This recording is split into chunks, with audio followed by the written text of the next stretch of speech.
हजुर कालीकोट जिल्लाको पलाता गाउँपालिका वडा नम्बर 3 भैँसा खर्क घर भई हाल विरान मुलुक भारतको राजस्थानबाट अधिराज बम उहाँको एकदमै मन छुने देउडा गीत वाचन स्वर्गीय आमाको सम्झना।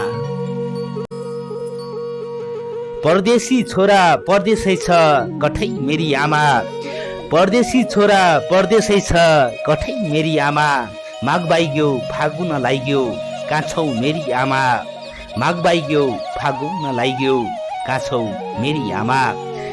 5 छोरी 2 छोरा कन छाड्यौ कैका भाग, 5 छोरी 2 छोरा कन छाड्यौ कैका भाग, यसो होला सोच्या थिएन कर्मै लागि आग, यसो होला सोच्या थिएन कर्मै लागि आग।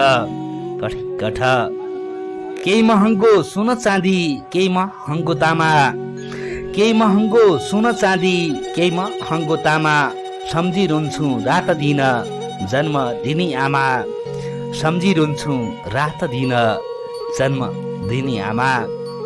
डाकु लाया शून्य हौ कि देऊ मलाई जवाब, डाकु लाया शून्य हौ कि देऊ मलाई जवाब, बाँच्न त बाँच्या छु आमा हजुरकै अभाव, बाँच्न त बाँच्या छु आमा हजुरकै अभाव।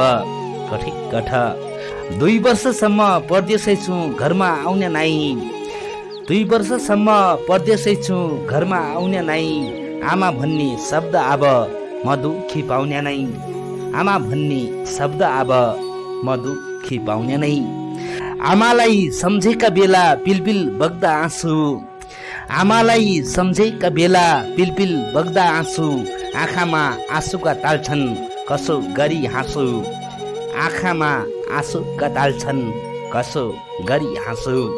कठ हजुरलाई सम्झेका बेला दिउँसै पड्डो रात, हजुरलाई सम्झेका बेला दिउँसै पड्डो रात, आमा बिना टुहुरालाई कोदी न्याहो साथ, आमा बिना टुहुरालाई कोदी न्याहो साथ।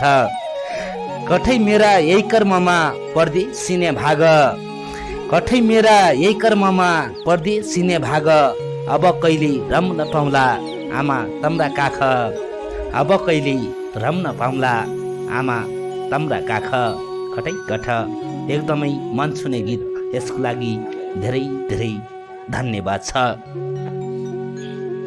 हजुर यसै गीत मार्फत सम्झिनु पर्दा मेरो सम्पूर्ण घर परिवार आफन्तजन इष्टमित्र साथी सङ्गी लगायत उही आमालाई पनि धेरै धेरै सम्झना छ र मलाई अधिराज बम भनेर चिन्ने नचिन्ने सबैलाई पनि सम्झिन चाहन्छु। यो गीतको शब्द सिर्जना अधिराज बम, वाचक कान्छा लोकेन्द्र बम।